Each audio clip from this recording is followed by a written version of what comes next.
आत्मदेव नाम के ब्राह्मण तुंगभद्रा नदी पर रहते हैं। बहुत लंबे समय तक यज्ञ आदि दान सेवा गौ पूजा करते रहते हैं।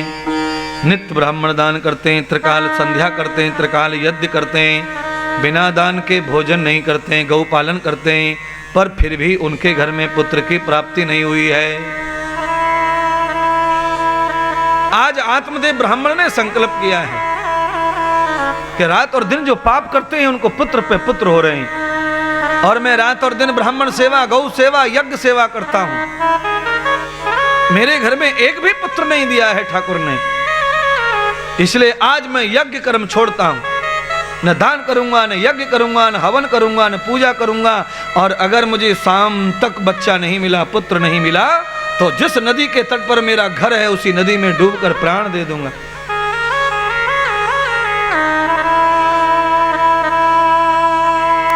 कहते हैं आत्मदेव जो है नदी के तट पे चले गए थे महाराज, संध्या काल हो गया। दिन भर बैठे रहे कि इच्छा पूरी हो, नहीं हुई। जैसे ही आत्मदेव ने नदी में कूदने का प्लान तैयार किया, तभी भगवान संत के रूप में पहुंच गए। आत्मदेव को आत्महत्या करने से रोका। कहा, हे ब्राह्मण, आत्महत्या निर्बल कमजोर लोग करते हैं, तुम तो साहसी ब्राह्मण हो, धर्मात्मा हो। अरे 3 बार यज्ञ करते हो, दान करते हो, गौ सेवा करते हो। आत्महत्या करने से घिनौना पाप लगता है और नरकगामी हो जाता है। तुम धर्मात्मा हो कि पाप करते हो? क्या चाहिए बहो? आत्मदेव कहता है, महात्मा, आज अगर तुम मुझे बचाना चाहते हो तो मुझे पुत्र दान करो। भगवान नारायण ही साधु का भेष बनाकर आए थे। भागवत कहती है कि जो पक्के सच्चे संत होते हैं वो नारायण का ही अवतार माने जाते हैं, क्योंकि संसार में संत बनना कोई ऐसी खीर नहीं है जो जिसको बनाओ खाओ।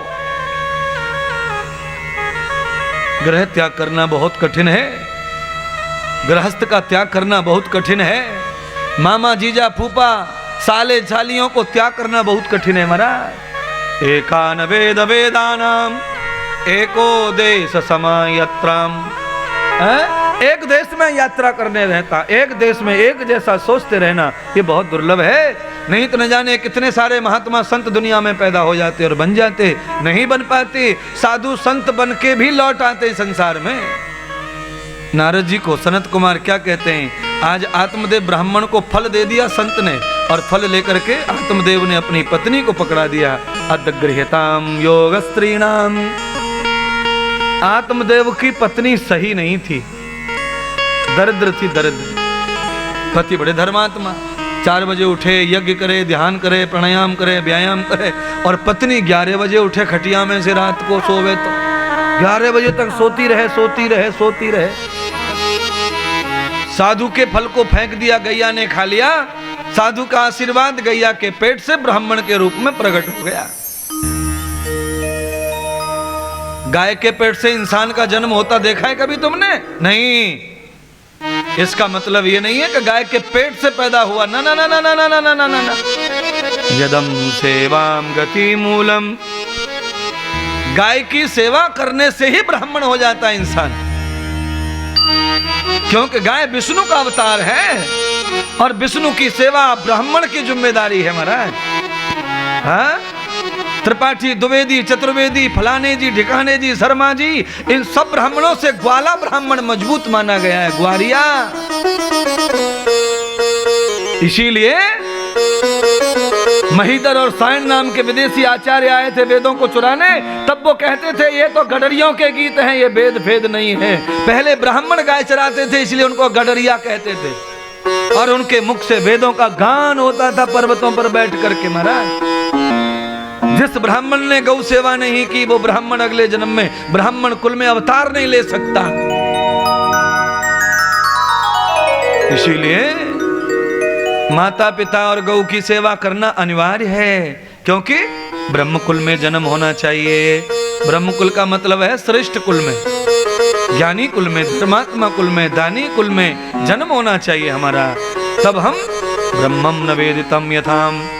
ओहो, जिस गाय की आज्ञा पालकर चतुर्भुज नारायण सीधे मथुरा चले आए पैदा होने के लिए, ऐसी गाय की सेवा करनी चाहिए, नित्य सेवा।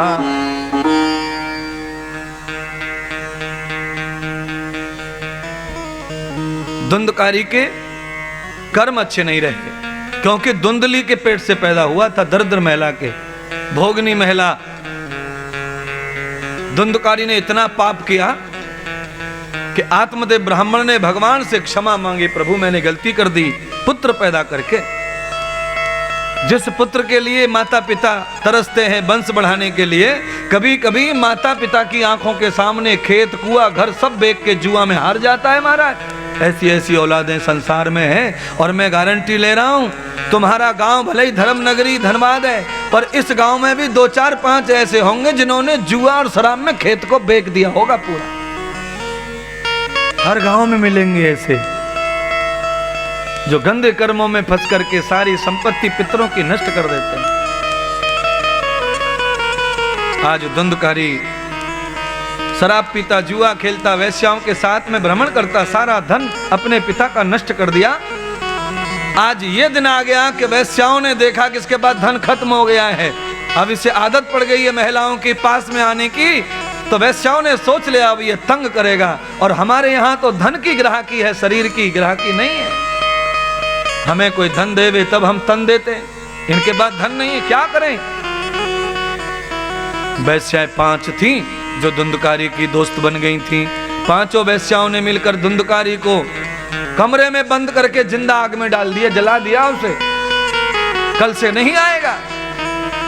अब भागवत के सूत जी कहते हैं, सनत कुमार कहते हैं, पाप करते करते दुर्जन महिलाओं की संगति में, महिलाओं की दुर्गति में जिंदा मर गया, जिंदा जल के भस्म हो गया, तो फिर उसे प्रेत योनि प्राप्त हुई। प्रेत योनि से मुक्ति नहीं मिलती, जंगल जंगल यथा यत्र भटकता है, दर दर की ठोकरें खाता है, खाने को नहीं मिलता, भूख लगती है, पीने को नहीं लगता, प्यास मिलती है, ठंडी लगती है, ओढ़ने को नहीं मिलता, इसे प्रेत योनि कहते हैं। महागरीब हो जाता है कोई व्यक्ति, वो प्रेत बन जाता है। तृष्णा सब है पर उपलब्धि कुछ नहीं है, इसको प्रेत कहते हैं।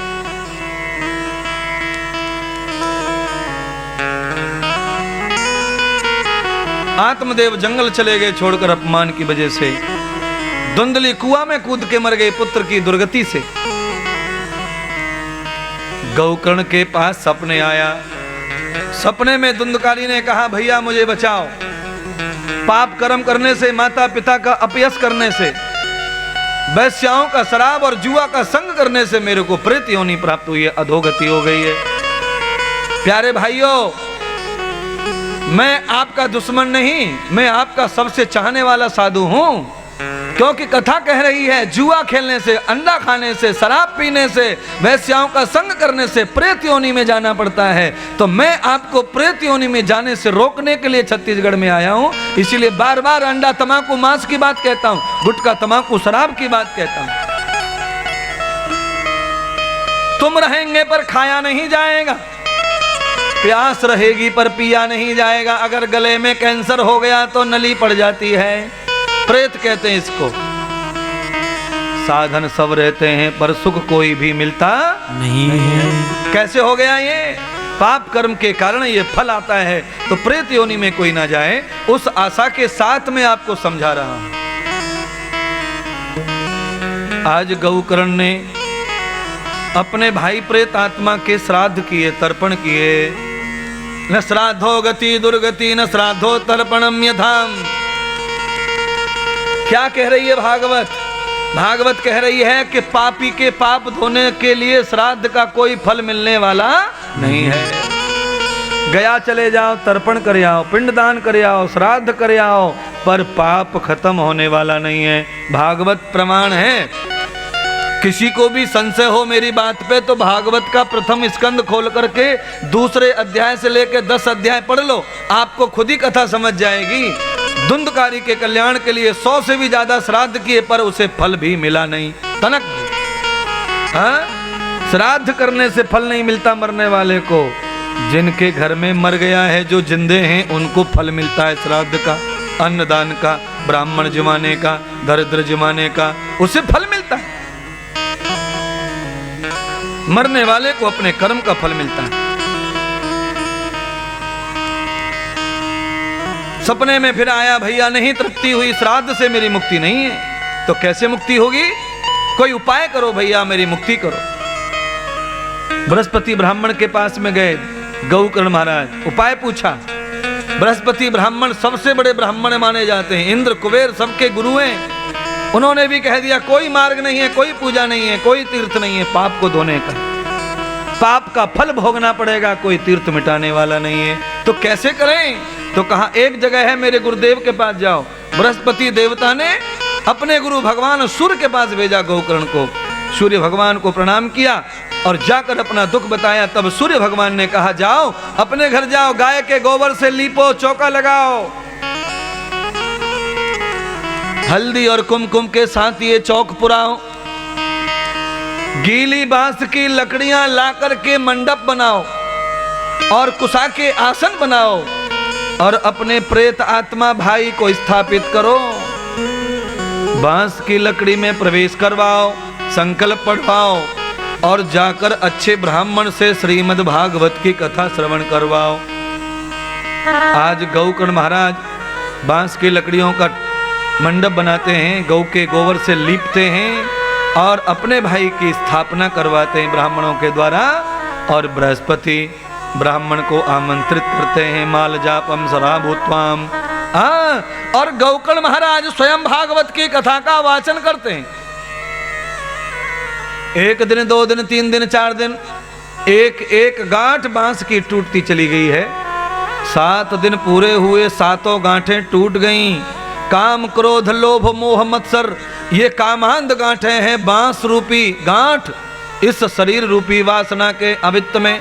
ये जो काया है यही बांस है।